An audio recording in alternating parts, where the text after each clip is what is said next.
friends, dear students, welcome to the 5th class of the module Political Science 2, Pol 102.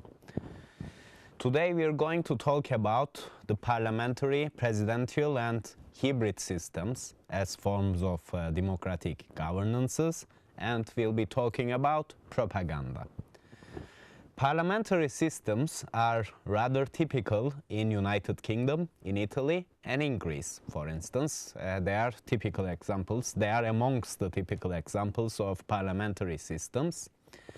And in some parliamentary regimes we also have the king. In some others we might have the president of the republic.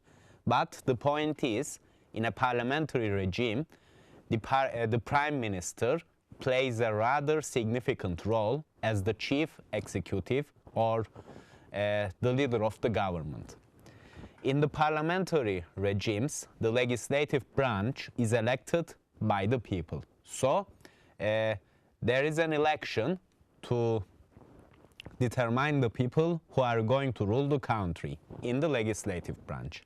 But the political party having the majority of the votes, or the first political party in the elections, is appointed to establish the government and rule the state. So, in the parliamentary regimes, generally, the executive and the legislative branches are elected in the same elections. Additionally, in the parliamentary system, the government requires the vote of confidence from the parliament. So, at least more than one of the half of the parliament must be supporting the government in order to the government be established and remain in power. So, the half of the total seats plus one. That's the rule. For instance, if the parliament is composed of 100 people, 100 seats, so a government requires at least the support of 51 seats. So 51 members of the parliament. The rule is 1 plus the half. That makes the simple majority. And generally, the government and the parliament can dissolve each other. Both can ask for early elections in the parliamentary systems. Presidential systems are rather typical in United States of America and in Venezuela. In that one, something different from the parliamentary regimes. The chief executive is the president, and the president, as well as the members of the parliament, members of the legislative branch, are elected in two separate elections. They have a separate election for the president and a separate election for the members of the legislative branch. For instance, Mr. Trump, the current president of United States, was elected in a separate elections, not in the elections of the legislative branch. In such a case, the government does not require vote of confidence from the legislature. So, Mr. Trump undertook his duty as the new president of the United States, but he did not require a vote of confidence from Congress or Senate. And generally, in the presidential systems, the cabinet and the legislature cannot dissolve each other. That's a typical, a general feature of presidential systems. And additionally, we have the hybrid or the semi-presidential systems, such as in France and in Russia. In some democracies, dear friends, they function like a parliamentary system, but in some others, the president is given some veto rights for the governmental and legislative actions. So, in such cases, the president of the republic plays a critical role in the politics of that country. So, in such cases, we tend to generalize such countries as semi-presidential countries. For instance, just imagine in a country there is a president of the republic and the prime minister. The prime minister executes and parliament enacts. However, the president of the republic is elected or appointed for a fixed term. So there is a power sharing between the Prime Minister and the President of the Republic. For instance, France is a semi-presidential democracy, and talking about France might be helpful for us to understand what is the general logic of semi-presidential systems. In France, dear friends, actually in all the presidential and semi-presidential regimes, the president has different authorities. In France, the government deals with the budget, but the president enjoys large authorities in foreign policy and defense.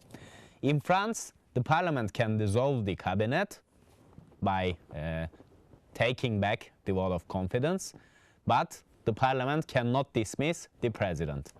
And in France, the president of the republic might ask for early elections. That's his authority. And president and the prime minister, they share out the political power, but the president has significant authorities in France. That's why we call France a semi-presidential system.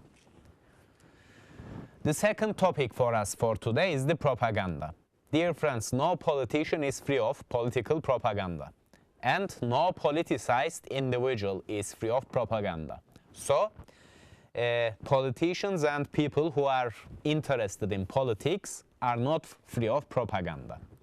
Propaganda is made for someone or for something, or it is made against someone or against something.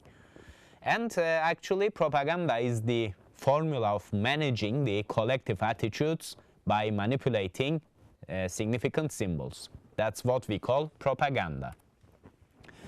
Rhetoric and symbolism is an important feature of propaganda. Politicians use symbols to manipulate the public opinion. For instance, when he was elected as Greece's new prime minister, Mr. Alexis Tsipras visited the Greek communists. He visited Greek communists who were killed by Nazis. He went to the cemetery and visited the victims of Nazi invasion in Greece, and that was an anti-German symbol.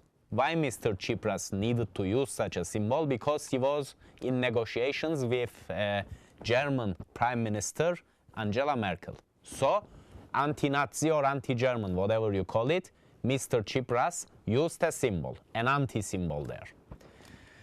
And a person, a territory, or an object, all of them might be used as symbols, anti-symbols or pro-symbols. That's up to the politician. Dear friends, let's come back to the difference between the president and the prime minister in France in a semi-presidential system. As I told you, in France, the government, so the prime minister, deals about the budget. Prime minister is authorized about the budget, but the president enjoys large authorities in defense and in foreign policy. So you see, the executive branch is divided between the two leaders. So if the authority of the president of the republic is rather symbolic, then the regime might be considered, it might be called a parliamentary regime. But in France, the president of the republic has significant authorities that can shape the politics of the country. So this is an important distinction between the presidential and the semi-presidential regimes, as well as between the parliamentary and semi-presidential regimes.